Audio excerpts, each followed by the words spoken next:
Halo, di video kali ini Fani mau bahas tentang karakteristik grafik fungsi kuadrat. Nah, fungsi kuadrat itu kan punya persamaan umum, yaitu Y sama dengan AX kuadrat plus BX plus C. Ya, kita lihat mulai dari grafik yang paling kiri atas ya. Di sini tertulis Y sama dengan E kuadrat plus 2X plus 1. Itu artinya A-nya lebih dari 0, B-nya lebih dari 0, dan C-nya juga lebih dari 0. Kita bandingkan dengan sebelahnya yang kanan ya. Di sebelah kanan ini ada kemiripan dua grafik ini, yaitu keduanya sama-sama menghadap ke atas seperti orang tersenyum. Nah, di sini kalau kita lihat persamaannya adalah Y sama dengan E kuadrat min 2X plus 1. Berarti nilai A-nya adalah lebih dari 0, nilai B-nya kurang dari 0, dan nilai C-nya lebih dari 0. Nah, perhatikan keduanya sama-sama memiliki A yang nilainya lebih dari 0.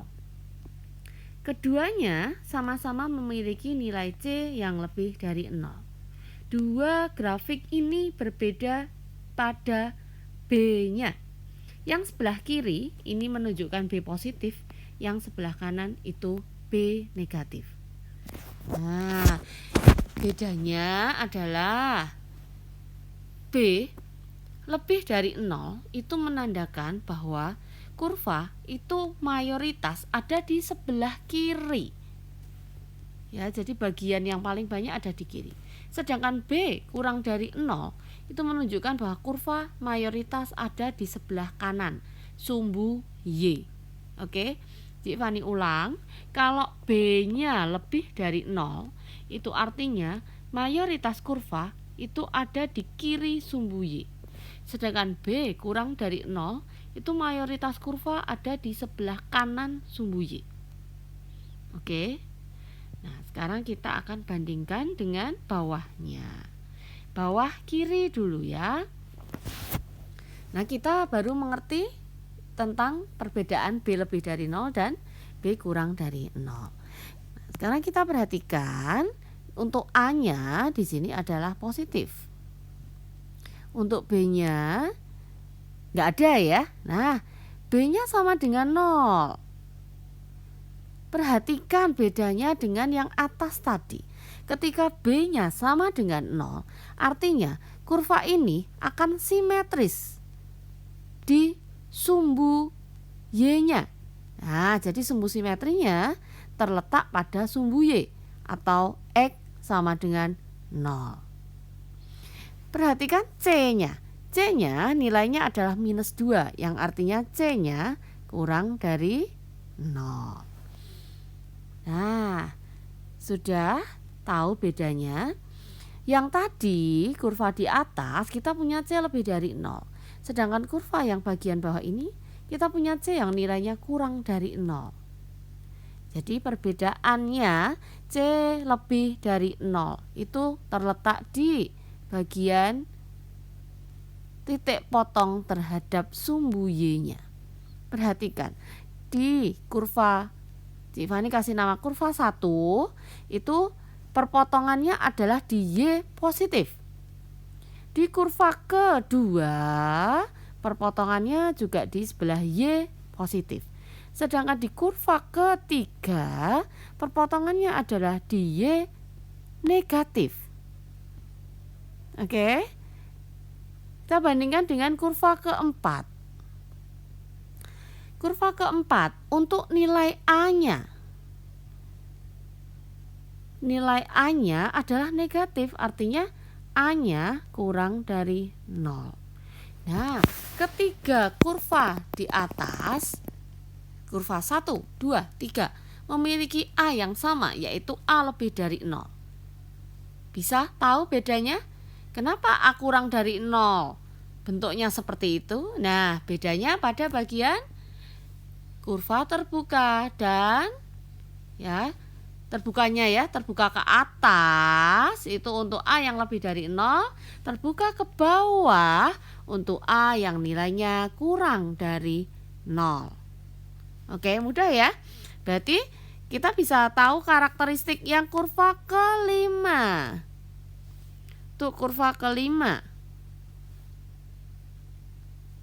Nah, dia kurva kelima hadapnya ke bawah melengkungnya. Atau kalau seperti kita gambar orang, ini orangnya cemberut ya. Nah, artinya A-nya akan bernilai kurang dari 0. A kurang dari 0. Bagaimana dengan B-nya? B-nya mayoritas ada di sebelah kanan ya, di sini. Nah, kalau B-nya terletak di sebelah kanan, itu B-nya nilainya adalah negatif ya, harusnya ya. Oke. Nah, kok bisa tapi ini B-nya positif? Nah, sebenarnya dia didapat dari gini ya. E kuadrat minus 2X. Nah, kalau kita buat kurung seperti ini, ya jadi ini B-nya nilainya dianggapnya adalah seperti ini, yang kurang dari 0. Sedangkan yang kurva terakhir, yaitu kurva ke-6, nah ini kalau kita perhatikan bedanya dengan kurva yang lain, nah dia ini tidak menyentuh sumbu X.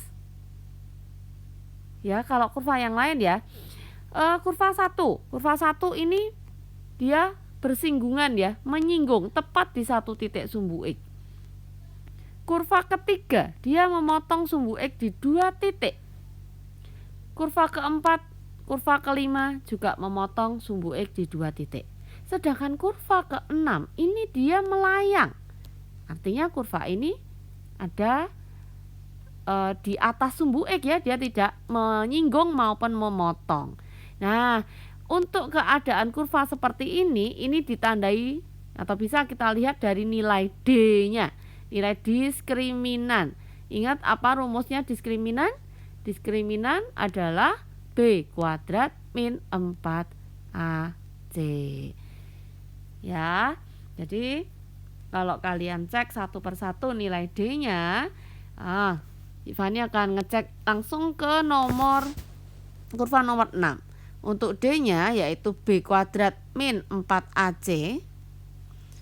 Nilai B-nya adalah min 3, kita kuadratkan. Min 4, A-nya 1, C-nya 4. 9 dikurangi 16. Nilai diskriminannya adalah kurang dari 0. Jadi keadaannya kurva akan melayang. Bagaimana dengan kurva nomor 4? Kok bisa sih dia berpotongan? Kita cek dari D-nya. B kuadrat min 4AC. B-nya adalah minus 2. 4. A-nya min 1. C-nya 1. Berapa ini nilainya? Min 2 kuadrat 4. Ini min 4 kali min 1 adalah 4. Nilai D-nya adalah 8. Ya, jadi di sini nilai D-nya lebih dari 0, artinya akan memotong sumbu X di 2 titik. Bagaimana dengan yang menyinggung? Kita mau cek berapa D-nya untuk yang kurva kurva kedua. D-nya sama dengan B kuadrat min 4, A-nya 1, C-nya 1. Min 2 dikuadratkan sama dengan 4 kurangi 4. Jadi nilai D-nya adalah 0. Nah, jadi karakteristiknya nilai A, kita mulai dari nilai A. Kalau A-nya lebih dari 0, maka kurva akan terbuka ke atas ya. Kurva akan terbuka ke atas.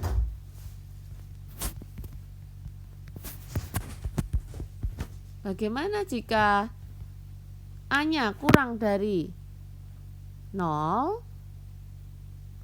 Maka kurva akan terbuka ke bawah.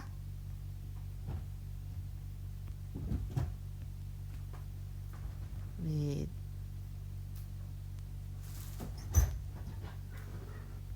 Kurva akan terbuka ke bawah. Nah, sekarang untuk A dan B. Nah, hati-hati ya, karena A dan B ini ternyata saling mempengaruhi. Jadi jika A-nya lebih dari 0 dan B-nya lebih dari 0 juga, mana? A lebih dari 0, B lebih dari 0. Nah, ini ya. Maka posisi titik puncak terhadap sumbu Y, kita amati titik puncak terhadap sumbu Y-nya. Ada di mana titik puncaknya? Yaitu ada di kiri sumbu Y. Dia akan ada, puncaknya ada di kiri.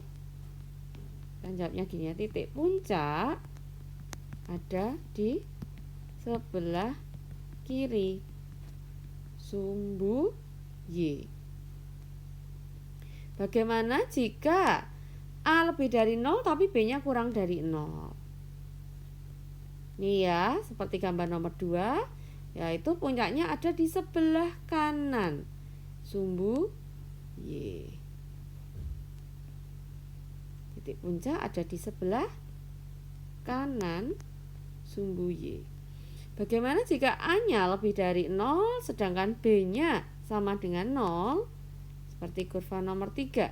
Puncaknya akan berada pada sumbu Y.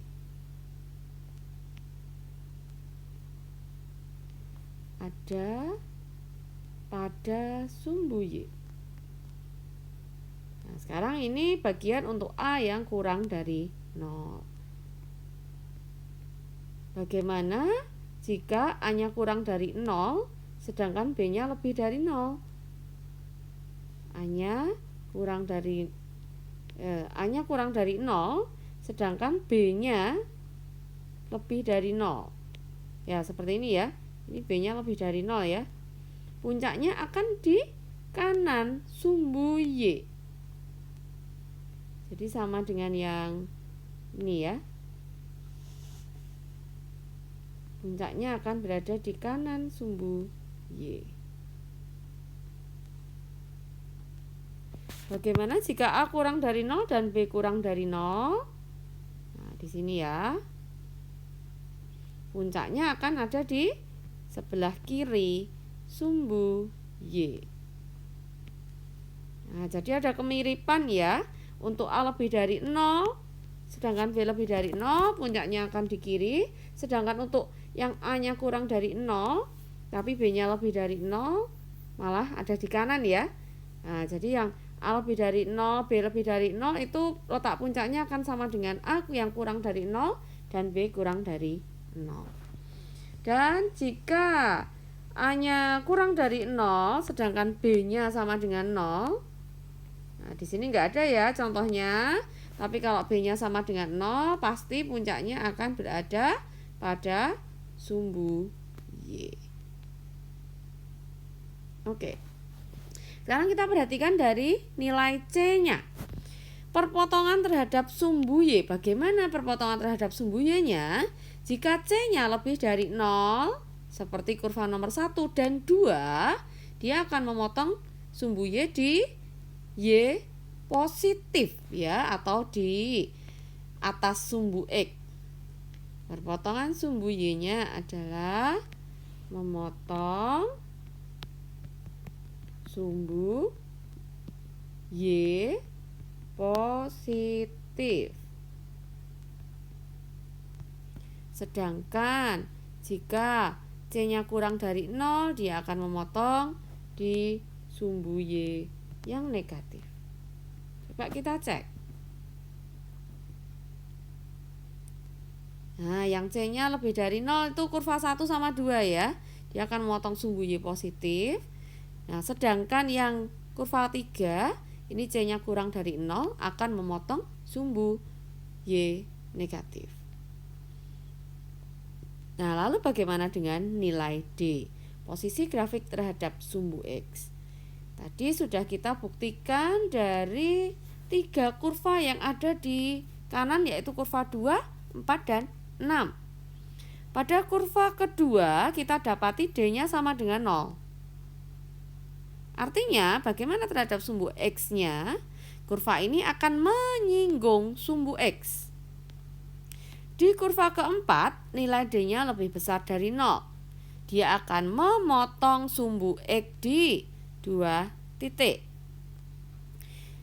D di kurva ke-6 nilainya kurang dari 0, maka dia tidak memotong sumbu X ya. Jadi posisi grafik terhadap sumbu X yaitu urut yang pertama, kalau D-nya lebih dari 0 akan memotong sumbu X di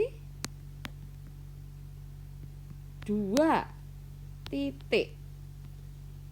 Sedangkan kalau D-nya sama dengan 0, memotong sumbu X di 1 titik, alias istilahnya istilah lain ya, menyinggung sumbu X. Nah, artinya kalau menyinggung sumbu X ini puncaknya terletak di sumbu X ya. Nah, jadi di sini angka 1,0 ini sebagai puncak ya. Titik singgung sekaligus puncak. Bagaimana jika D-nya kurang dari 0? Maka dia tidak memotong sumbu X. Dia tidak akan memotong. Jadi kurvanya melayang-layang. Oke. Jadi misal jika ada pertanyaan ya, sekarang karakternya ada suatu kurva punya karakter A lebih dari 0. Berarti kita bayangin, oh pasti gambarnya akan senyum. B-nya lebih dari 0. Berarti kalau B-nya lebih dari 0, dia akan ada di bagian titik puncaknya ada di kanan sumbu Y. Cik Fani kasih C-nya kurang dari 0. Berarti C itu titik potong sumbu Y ya. Dia akan ada di bawah sumbu X atau di sumbu Y negatif. Nah, kalau keadaannya seperti ini pasti memotong sumbu X di 2 titik. Artinya D-nya pasti lebih dari 0. Oke, seperti itu ya contohnya. Sudah bisa ya untuk mengerti karakteristik suatu grafik fungsi kuadrat. Sekian, terima kasih.